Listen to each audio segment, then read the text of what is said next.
Kami persembahkan program Santapan Rohani, terjemahan dari Renungan Our Daily Bread.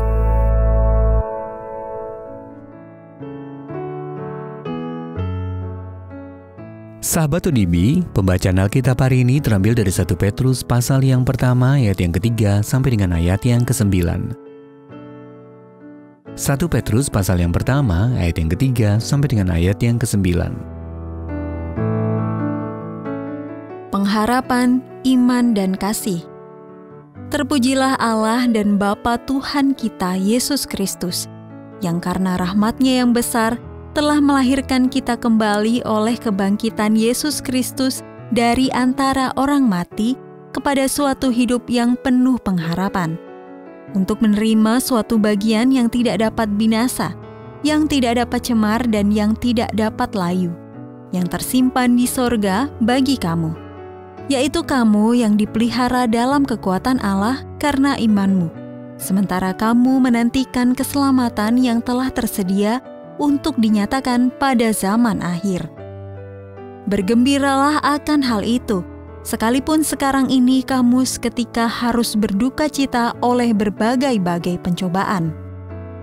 Maksud semuanya itu ialah untuk membuktikan kemurnian imanmu, yang jauh lebih tinggi nilainya daripada emas yang fana, yang diuji kemurniannya dengan api, sehingga kamu memperoleh puji-pujian dan kemuliaan dan kehormatan pada hari Yesus Kristus menyatakan dirinya.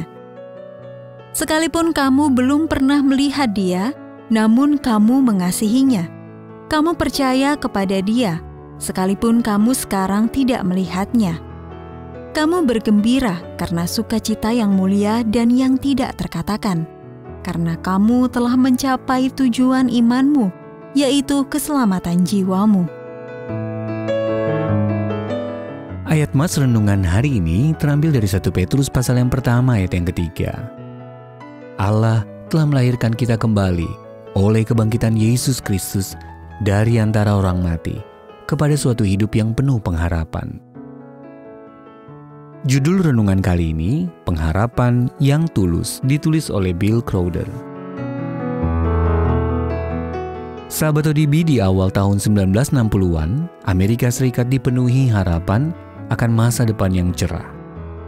Presiden John F. Kennedy yang berjiwa muda memperkenalkan inisiatif penjelajahan luar angkasa, Korps Perdamaian, dan target menjejakkan kaki di bulan. Perekonomian yang berkembang pesat membuat banyak orang yakin masa depan cerah itu sudah di depan mata. Namun kemudian Perang Vietnam berkecamuk.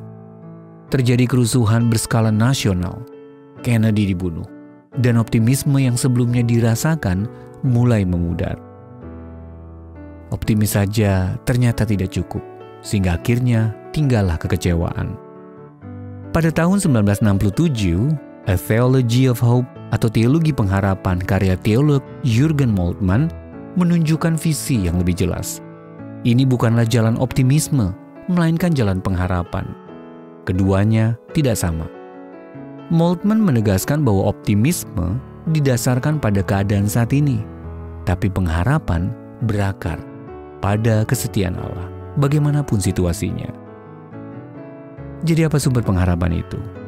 Petrus menulis, "Terpujilah Allah dan Bapa Tuhan kita Yesus Kristus, yang karena rahmat-Nya yang besar telah melahirkan kita kembali oleh kebangkitan Yesus Kristus dari antara orang mati kepada suatu hidup yang penuh pengharapan." Allah kita yang setia telah mengalahkan maut melalui Yesus, Anak-Nya. Realitas kemenangan teragung ini mengangkat kita melampaui optimisme belaka kepada pengharapan yang kuat dan teguh. Setiap hari, dalam setiap situasi. Sahabat ODB, terlepas dari apakah Anda seorang yang optimis atau pesimis, situasi apa yang membuat Anda cemas?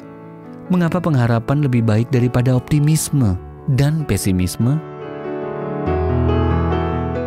Ya Bapa, dunia ini begitu menyedihkan dan membingungkan, dan banyak suara mengajakku mengikuti sudut pandang yang tak berpengharapan.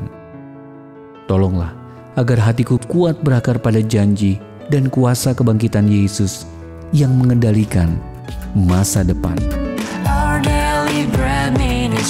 Untuk menerima notifikasi video baru kami, silakan tekan tombol subscribe dan tanda lonceng di bawah ini.